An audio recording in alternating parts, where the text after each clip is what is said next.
Hi everybody, Professor Snarch just checking in here as we get towards the end of our English 1102 class. So just a couple of weeks left, and I'm looking at our class. I'm just going to look at the due dates here. We have basically just the final essay left. So we've done essay 1. Essay number 2 is really the revision and incorporating the secondary source for essay number 1. So those two are obviously connected. So we really have our last major essay, and it's the second, sort of new essay that we're writing for the class. So you'll also notice that units 9, 10, and 11 all represent various steps in the process of writing that final paper. So we still follow due dates, but you may find that, for example, Unit 9, which is due Thursday, July 1st, is asking you to formulate a basic topic that you might cover for your paper, and all of the requirements as far as sources, the description of the type of paper and that kind of thing that you're writing is in Unit 9, so the details are there. But obviously you then finish Unit 9 for the due date, but of course you submit a topic and I will get back to you with comments or questions or ideas or whatever. So even though you're kind of finishing Unit 9, you might find that your topic actually changes as you kind of refine it into more of a thesis. Unit 10, you are basically doing an outline and beginning to draft the paper, so that's the writing component. And so especially as you start that, you may find that your topic changes a little bit. Unit 11 has you doing some peer editing and obviously continuing to edit your own paper. So units 9, 10, 11 all sort of flow together, even though we do follow specific due dates. So a slight change from the way we've done really, due date, that's finished, due date, that's finished, due date, that's finished for previous units. Okay, and it's also really crucial, obviously, at this point in the course, and for this final essay, that you're getting particularly the sort of research components for the course correct. And so the research components include, like I've harped on before, correct MLA citation within the text of your essay. Use of appropriate sources. And so if I click into Unit 9, for example, this is where the source requirements for this final paper are listed. Crucial, right? A primary source like the play, Death of a Salesman, or short story, Boys and Girls. Those are all primary sources, so they're not secondary sources. So you need 4 appropriate secondary sources for this paper.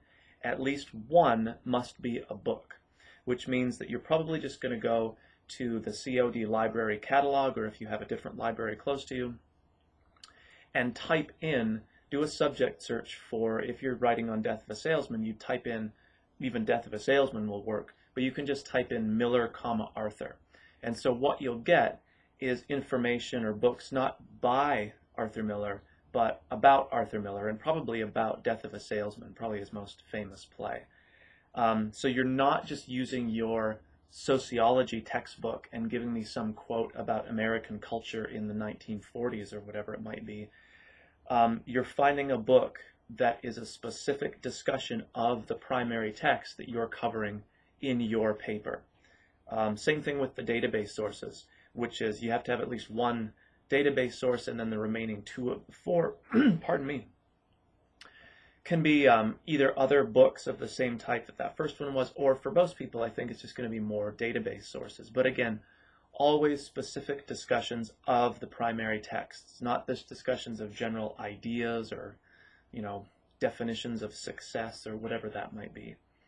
And so it's really crucial that you understand this. If I'm getting that final paper that you submit and there's just inappropriate sources, the fact is that shows me that you haven't learned what we need to learn for the class, and so you're unlikely to pass at that point because it's such a fundamental error. So you have in-text MLA citation correct, you have the sources appropriate and correct, you have the works cited page correct. All of that stuff is really, really important to get done correctly at this point. Obviously we still have time where you can use the resources in the class, ask me specific questions to make sure you get things right, learn from the mistakes that you've made in previous units. And so even if you lost a few points here or there previously, the fact is this final paper is weighted heavily enough that if you're doing that stuff right, you can really make up a lot of ground in terms of your grade. Okay, so really crucial to understand kind of the components of the essay here as we begin to work towards developing the topic and then actually writing the paper for Unit 10. So one of the last things I want to mention then as we develop topics is that many people may have already done this. Is everyone kind of gravitates to the theme of the quote-unquote American dream for the play Death of a Salesman. And I think that theme is certainly in there, and you find it throughout the secondary material. I mean, it's just, this is exactly the problem. I actually don't want you to use the phrase the American dream as part of your topic or thesis. The problem is it's just too kind of cliched. It's almost like an empty phrase now. It means so many things. It actually means nothing. It's way too general or abstract.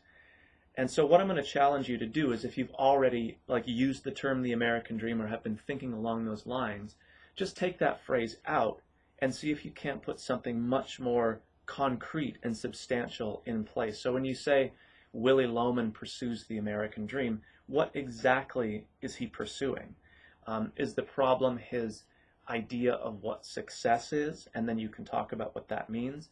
Is he so fixated on being kind of known or well-liked that he doesn't take other things as seriously as he should? Again, you can see how asking yourself those questions forces you to be much more concrete and substantive, or have something to actually say, rather than just defaulting to what everybody says, the American dream. So even if you've already submitted your topic for Unit 9 and used the American dream, it's really not a problem. I'm just asking you to then revise or to think about a much more concrete way of sort of framing what it is you want to say about the play. Be sure to be in touch with me then as we complete Unit 9 and work through the final steps to get the paper done. Questions about sources, about your topic, about anything specific, just be in touch with me. So you don't want to struggle and then make mistakes. You really want to figure out the right way to do things, and I'm more than happy to answer questions. There's lots of resources in the course, so just be sure to take advantage of all of that. All right, talk to everybody soon.